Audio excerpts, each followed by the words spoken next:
Magandang araw! Narito na naman ang inyong guro sa Filipino 9 at nasa ikatlong linggo na tayo ng ikalawang markahan. Handa na ba kayo? Simulan na natin. Narito ang mga kasanayang pampagkatuto at koda na nais naming matutunan ninyo sa linggong ito. Una, na ipaliliwanag ang mga salitang di lantad ang kahulugan batay sa konteksto ng pangungusap. Pangalawa, na ipaliliwanag ang pananaw ng may akda tungkol sa paksa batay sa napakinggan. Ang pangatlo ay naipaliliwanag ang mga kaisipan, layunin, paksa, at paraan ng pagkakabuo ng sanaysay. At ang huli ay nabibigyang puna ang paraan ng pagsasalita ng taong naninindigan sa kanyang mga saloobin o opinyon sa isang talumpati. Isa na namang linggong punong-puno ng bagong kaalaman ang ating hinihintay. Ipagpatuloy natin. Tulad ng nabanggit, ito ang mga aralin na ating pagtutuunan ng pansin sa linggong ito. Isa, ang una ay ang uri ng panitikan na kung tawagin ay sanaysay. At sa ilalim nito ay tatalakayin din natin ang mga uri. At ang sanaysay na ating pag-uusapan ay pinamagatang ang kababaihan ng Taiwan ngayon at noong nakaraang 50 taon na isinalin sa Filipino ni Sheila C. Molina. Ayan. Siyempre, bago tayo pumunta doon sa sanaysay na ating babasahin at tatalakayin, ay magkaroon muna tayo ng konting ideya tungkol sa bansang pinagmulan nito. At tulad ng inyong nakikita, ang inyong nasa screen ay ang watawat ng Taiwan. So ano ba ang pwede nating malaman dito sa bansang ito? Ang Taiwan ay isang bansa na matatagpuan tulad sa Pilipinas sa Timog Silangang Asya. Ito ang pinakamalaking pulo sa Republika ng China na dating tinatawag na Formosa, na ang ibig sabihin ay magandang isla.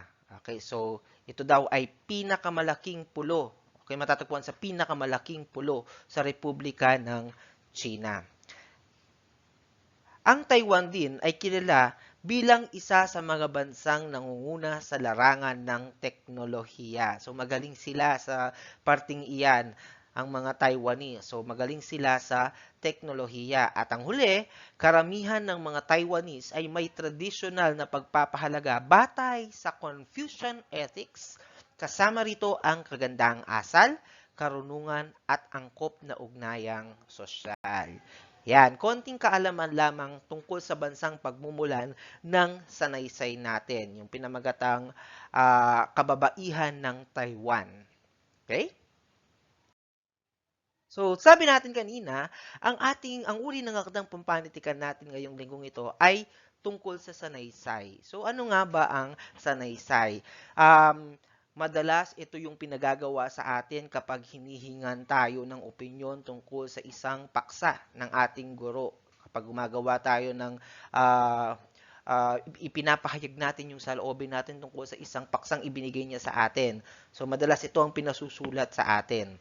So, ito daw ay matalinong, ulitin ko matalinong pagkukuro ng sumulat sa isang paksa. Okay? So, pag sinabi natin pagkukuro, ito yung opinion mo. Kaya lang, gamitan mo ito ng talino. So, hindi ka basta-basta nagpapahayag ng opinion. Kailangan pinag-isipan. Kapag nagsulat ka ng sanaysay, kinakailangan pinag-isipan yung isinusulat mo doon sa sanaysay na yon. Maraming paraan para may pakita na talagang pinag-isipan mo yung pagsulat mo ng sanaysay.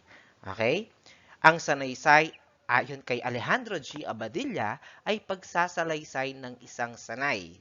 Okay? Paano ba tayo magiging sanay sa pagsasalaysay ng isang sanay? So, isa sigurong ma-advise ko sa inyo ay kailangang parating magbasa. Okay? Tungkol dun sa paksang isinusulat mo. Tiyakin mo na marami kang kaalaman doon sa paksang sinusulat mo. Hindi lamang yung puro opinion mo, yung ipinapahayag mo, kung hindi pwedeng yung mga sinasabi mo ay pinatutuhanan mo sa pamamagitan ng mga datos, okay? Ng mga nakalap na mga datos, hindi lamang puro opinyon o saloobin ng taong nagsusulat. Nang sa gayon ay maging totoo yung pagsasalaysay ng isang sanay. Okay? At ang huli ay ang tinatawag nating kabilang sa matatawag na sanaysay ang mga akdang pandalub-aral gaya ng thesis, dissertation, at pamanahong papel. Ayan, medyo mabibigat na mga paksa, thesis, dissertasyon, at pamanahong papel. Okay, marahil ang ilan sa inyo or sa mga higher grade level ay gumawa na ng ganito. Okay? So, syempre, yung dissertation, hindi pa. Yung thesis ay parang, merong iba, tawag nila dito, may ginagawa sila, tinatawag nilang baby thesis, pero hindi pa talaga iyon. And then, yung pamanahong papel. So, sanaysay din pala ang mga iyon. Okay? So, meron kasi tayong dalawang uri ng sanaysay. Ang tinatawag nating formal at yung hindi formal. Ano ba yung mga ito? Ang formal na sanaysay ay tumatalakay sa mga seryosong paksa at nangangailangan ng masusing pag-aaral at malalim na pagkaunawa sa paksa.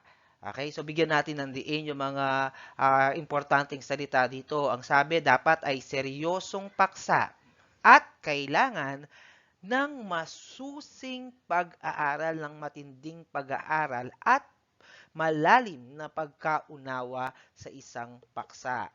Kinakailangan din dito sa ganitong klaseng uri ng sanaysay, yung sanaysay na formal, ay gagamit ka ng mga salita na umaakma sa paksang napili. Okay? So medyo mabigat na klase ng uri ng sanaysay kasi nga ito ay seryoso, may masusing pag-aaral at malalim na pagkaunawa sa paksa. At ang ikalawa naman ay ang tinatawag nating sanaysay na hindi formal. Ito naman ay tumatalakay sa paksang magaan, okay? Karaniwan at pang-araw-araw at personal na pangyayari.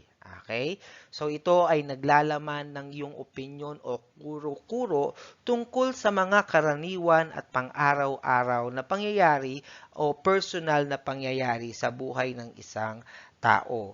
Naglalaman din ito o kinakailangan maglaman ito ng kaisipan tungkol sa iba't ibang pangyayari na nakikita at nararanasan ng may akda. Okay, so minsan sa atin sa eskwelahan, may hinihingan ka ng opinyon tungkol sa isang magaan lamang na paksa. So maaring ito ay mauri sa isang di formal na sanaysay. Maaring sa sanaysay ay maglaman din ito ng yung personal na karanasan.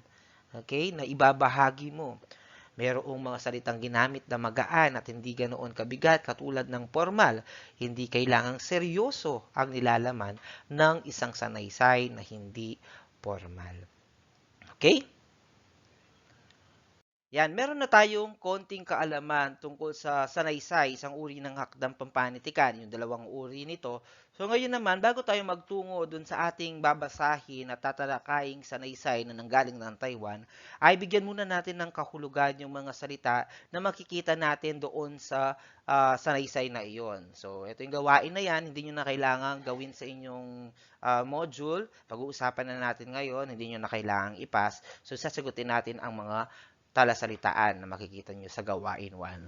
So, basahin at tunawain ng sumusunod na pangusap. Hanapin sa loob ng kahon ang kasing kahulugan ng mga salitang nakasalungguhit at isulat ito sa iyong sagutang papel. So, again, no need na kasi nga pag-uusapan na natin ngayon. So, bigyan natin ng kahulugan yung mga salitang nakasalungguhit. So, basahin natin. Ang kalagayan, number 1, ang kalagayan ng mga babae makalipas ang ilang taon ay lalong naging komplikado. So, ano kaya ang ibig sabihin ng salitang kalagayan? So, nakikita nyo sa mga salitang nasa loob ng kahon, yung pwedeng kasing kahulugan ng salitang kalagayan. Okay? So, ayan, tignan natin yung kasing kahulugan niya. Ang kalagayan ay nangangahulugan ding katayuan. So, ang katayuan ng mga babae o kalagayan ng mga babae makalipas ang ilang taon ay lalong naging komplikado. Okay. So, alisin na natin dun sa mga nakabox para hindi malito. So, number 2, sa napakaraming pagbabagong naganap, naging kakaiba rin ang gampanin ng mga babae. So, ang nakasalungguhit ay ang salitang gampanin. Ano kaya ang pwedeng kahulugan? Okay, tama. Ang gampanin ay nangangahulugang ding tungkulin. Pangatlo, ang mga kinauukulan ay handa nang kumuha ng mga babaeng may sapat na kakayahan. So, ang salita ay ang kinauukulan. So, anong pwedeng kasing kahulugan ng salitang kinauukulan?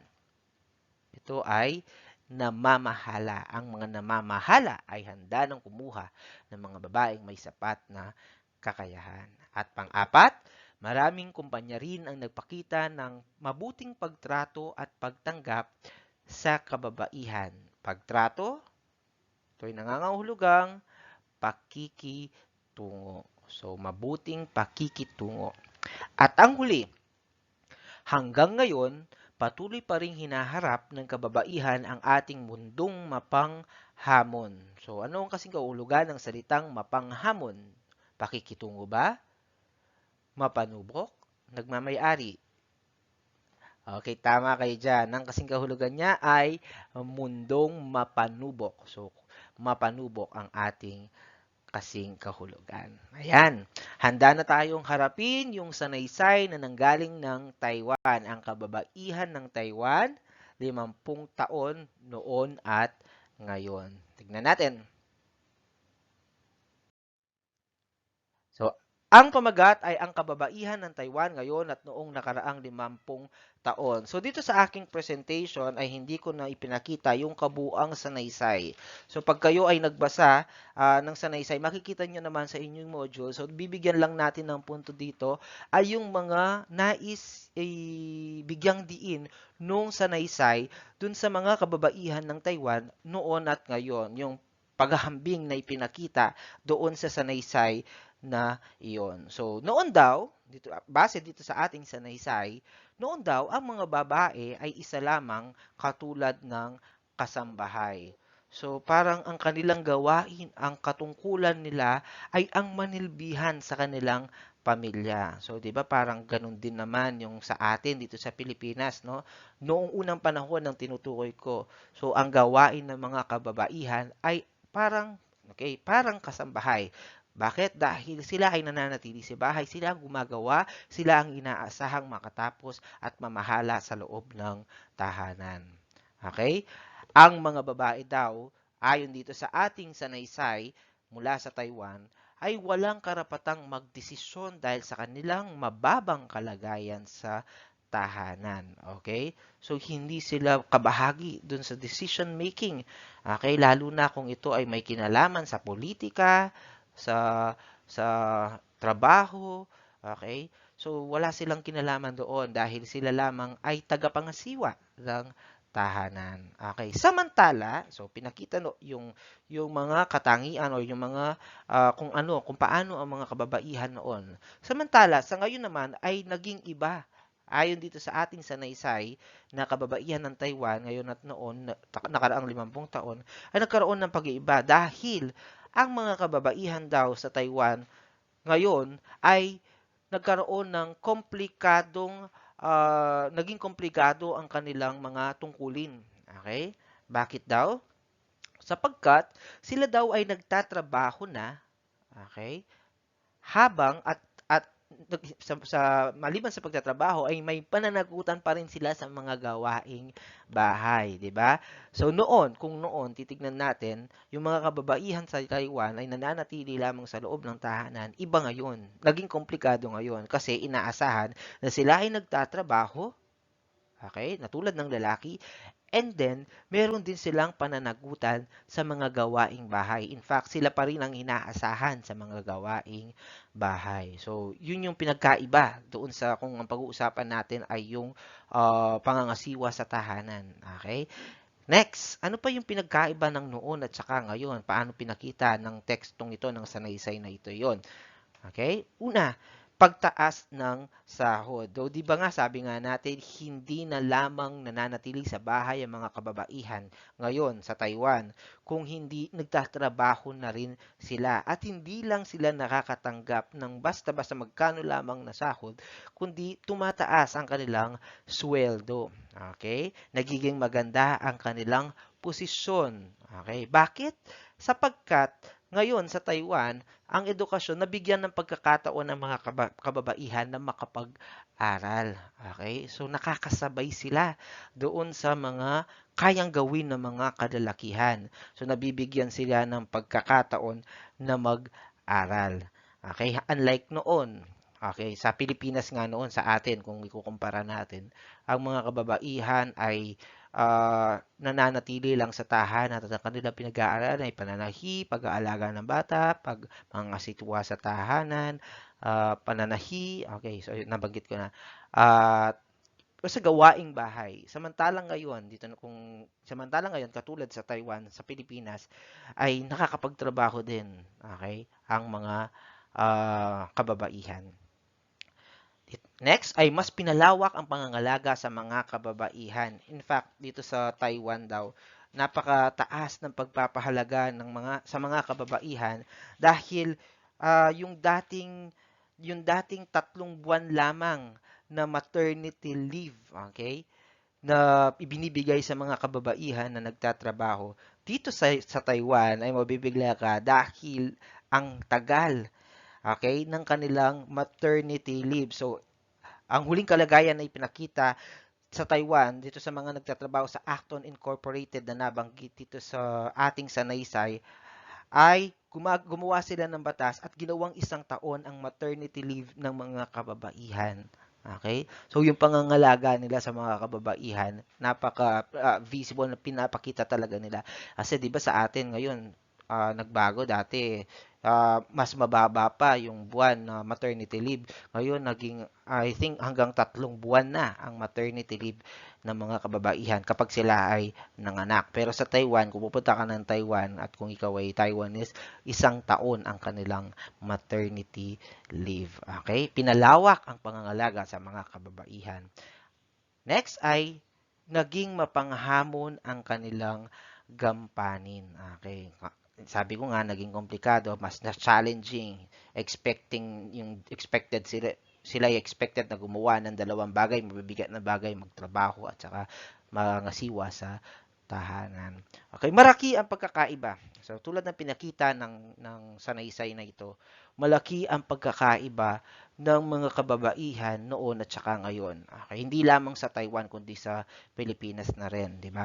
Titignan mo sa ating bansa, sabi ko nga, yung mga babae sa tahanan lamang noon, pero ngayon, kung titignan mo, marami sa mga kababaihan ang nag-e-excel.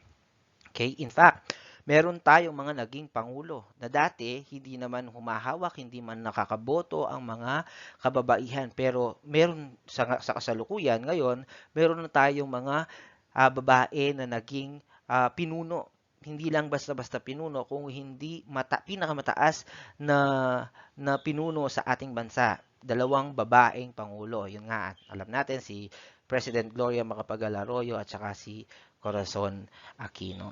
Okay? So, nag-iiba ang gampanin. Hindi lamang siguro dito sa ating bansa, kundi sa ibang bansa katulad sa Taiwan. Ay pinakita ng sanaysay nating pinamagatang ang kababaihan ng Taiwan ngayon at noong nakaraang 50 taon. Okay? So, 'di ba nakita mo yung pagkakaiba, nakita mo yung difference ng 2 panahon. Okay, sa isang sanaysay. So, parang ipinakita sa atin ng tekstong ito ng sanaysay na ito kung paano sila sa Taiwan, kung ang pag-uusapan ay ang mga kababaihan. Okay, so titignan natin ano ba yung layunin ng tekstong ito, ng sanaysay na ito. Bakit siya isinulat, 'di ba? So, ang mga sanaysay, iba't iba ang mga layunin niyan. Pwedeng maghikayat, okay? Pwedeng magbigay kaalaman. Iba-iba ang kanilang layunin. Sa atin, ipinapakita sa atin ng tekstong to, ng sanaysay na ito, na kung paano sila doon. Bigyan tayo ng impormasyon kung ano ang kalagayan ng mga kababaihan sa Taiwan. So, anong paksa natin? So, ito ay tungkol sa, yun nga, sa mga kababaihan kung paano sila sa lugar nila sa Taiwan. Okay. So, yun yung tekstong inyong muling babasahin pagkatapos ng ating online class. Okay? So, ang kababaihan ng Taiwan ngayon at noong nakaraang 50 taon. So, sa inyong module, hindi nyo ganito makikita ang ating sanaysay. Okay? Dito sa PowerPoint, dito sa nakikita nyo sa screen, ano lang siya, parang ginawa siyang summary, binuod kung anong nilalaman ng sanaysay na iyon. Okay? Yon, nasagot natin, sanaysay ba ang inyong nabasang akda? Okay, so naglalaman iyan ng isang pagpapaliwanag ng opinyon ng mga datos, okay, tungkol dun sa paksa ang mga kababaihan sa Taiwan. Ayan, pumunta na tayo sa mga gawain na inyong sasubmit para sa linggong ito. So, sa gawain 5 ng inyong module na makikita ninyo sa inyong mga hawak na last, gumupit o mag-print o gumuhit kung wala kayong makita ng mukha ng dalawang babaeng maaring kumatawan sa mga babaeng noon at sa kasalukuyan. Sa tabi ng kanilang mga larawan ay magbigay ng 5 paraan ng pakikitungo ng lipunan sa kanila. Di ba nga sabi natin nagkaroon ng pagkakaiba yung pakikitungo ng kababaihan noon at saka ngayon. So ipakita ninyo yung paraan ng pakikitungo ng lipunan sa kanila. So gamitin niyo yung chart na nasa ibaba.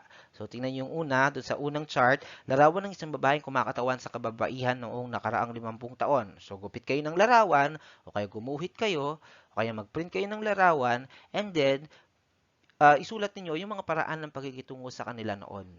Okay? So, dun sa pangalawa naman, ganun din, kaya lang, sa kasalukuyan naman o yung ngayon. So, yun yung gagawin nyo sa gawain 5 na isusulat niyo sa inyong pad paper. Next. Ang susunod nyo namang gagawin ay manonood tayo. Sabay-sabay nating panonoorin ang isang video na galing sa YouTube. Okay? So, magbigay kayo ng puna sa paraan ng pagsasalita at pagpapahayag ng paninindigan ng tauhan o yung nagsasalita dito sa ating video. Pumili ng emoticon na nasa ibaba at iguhit ito sa inyong mga sagutang papel. Pagkatapos ay ilahad ang inyong mga puna sa pamamagitan ng pagsulat ng isang sanaysay. So, kung bibigyan mo siya ng emoticon na napakagaling, ipaliwanag mo sa pamamagitan ng sanaysay ang emoticon na iyon. Okay? So, eto na.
Tayo ay nagmula sa wala, tila isang manika. Binihisan ng damit na magara, pinatungan ng buhok na mahaba. Ginuhitan ng mga kolorete sa mukha. Ginawa tayong manika na para bang sila ang nagbibigay sa atin ng halaga. Tinuring tayong laruan kung saan kontrolado ang ating katauhan. Ganito tayo, iginuhit ng lipunan mga kababaihan, na para bang kaakibat ng ating pangalan ang pagiging mahina ng katawan. Di mo kayang lumaban. Di mo kayang gawin yan. Ganito tayo, iginuhit ng lipunan, mga kababaihan, na para bang ang sariling estilo ay kailangan pang sakayunan ng karamihan. Ang babae, hindi ganyan ang pormahan. Ganyan ba talaga itsura mo? Di ka maliligawan yan. Ganito tayo, iginuhit ng lipunan, mga kababaihan, na para bang ang bawat paggalaw ay kailangan limitahan. Ang iksi masyado ng buhok mo, pahabain mo nga yan. Mga lalaki lang kaya ang naggugupit ng ganyan. Ganito tayo, ikinuhit ng lipunan, mga kababaihan, para bang ang kagandahan ay kanilang dinidiktahan. Para kang di babae, mag-ayos ka naman, tanggalin mo ang mga di kailangan ng buhok sa katawan. Ganito tayo, iginuhit ng lipunan, mga kababaihan, mahina tayo kung kanila'y tignan. Hindi raw natin kayang makipagsabayan, laging naiiwan, laging naiisahan, laging tinutulungan, at kung mapahamak man ay tayo ang may kasalanan. Di raw nag-iingat sa tinatahak na daanan, sinunggaban, hinubaran, pinagsamantalahan, at ang sinasabing dahilan, ang mapang-akit naming kasuotan. Hindi namin to kasalanan kung masyado kayo nagpadala sa kalibugan. Dinihisan niyo kami na parang manikang laruan at itatapon niyo lang kami pagkatapos nung hubaran. Hindi kami ganito, mga kababayan. Kami ay mga babaeng kayang lumaban. Wasakin na natin ang binuo ng lipunan. Di namin kailangan ng kolorete sa mukha. Di lagi buhok namin ay mahaba. May sarili kaming damit na pamorma. Hindi kami isang manika na kayo dapat ang magdikta. Kami ay hindi nagmula sa wala. May buhay kami at alam namin ang aming halaga.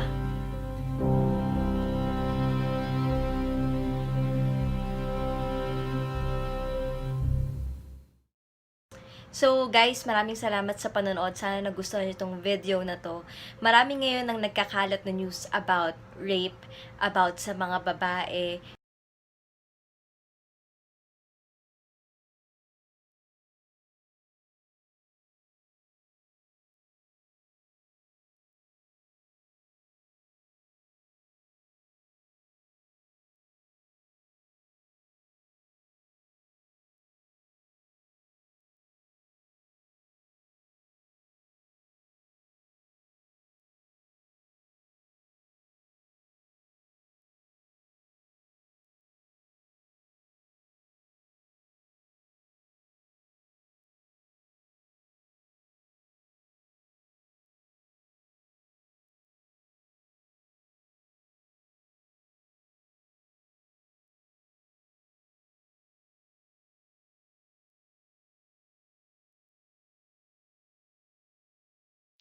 Yan, nakita nyo naman kung gaano ang paninindigan at kung paanong ipahayag ng tagapagsalita dun sa video yung kanyang nasa saloobin tungkol sa mga kababaihan. Okay, next. Para naman sa inyong performance task. Okay? Sa gawain 7, sa inyong sagutang papel, gumuhit ng isang larawan na nagpapakita ng panawagan sa pagbibigay ng pantay na karapatan ng babae at lalaki sa lipunan. So, panawagan. Parang ito yung paano mo ipapakita yung pantay na karapatan ng babae at lalaki sa lipunan. Magpakita ka ng panawagan o ng parang protesta. Okay? Isaalang-alang ng pamantayan sa ibaba. And then after that, pagkatapos nun, so tignan nyo yung pamantayan, ay sa gawain 8, matapos yung ginawang pagguhit, so nandyan yun sa yung ginuhit mo, and then sumulat ka naman ngayon ng isang sanaysay na maaring magbigay ng suporta o magpatibay doon sa panawagang iyong iginuhit. Okay, so isaalang-alang ang rubric. So yan ang magiging performance task ninyo.